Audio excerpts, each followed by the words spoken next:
Welcome to YOUCANIC. Today we're going to go ahead and put our window regulator back on our Mazda 3. So to start with, we're going to put this on.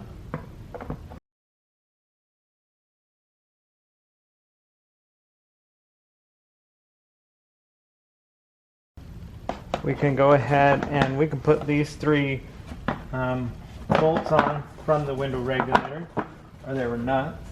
So we've got those three nuts on there. The motor is actually sitting into place with a tab that's holding it in, so it should be all right. Then you're going to just take this regulator, the top of the regulator. So we're going to take the top, put it in, and float it up like that.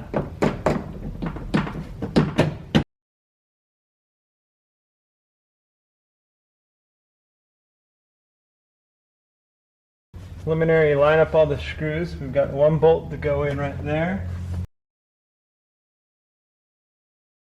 And this holds the top of the window regulator in. It'll hold everything else into place. And then we've got our 8 bolts to work around. And our 1 push pin to put back in. Push pin, it's holding everything in there. And we've got our 8 number 10 screw bolts put into place. Work our way all the way around.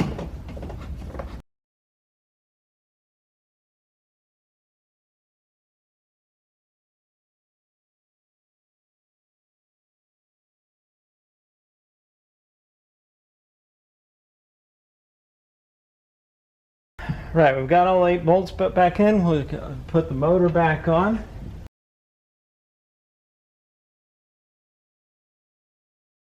And put those 3 bolts in.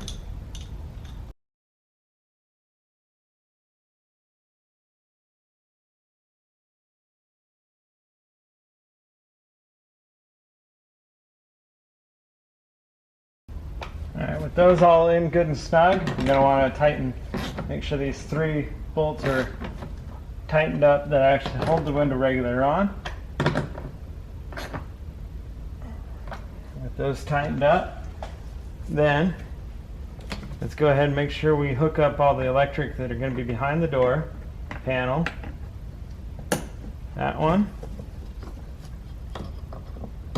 This one for the window regulator motor.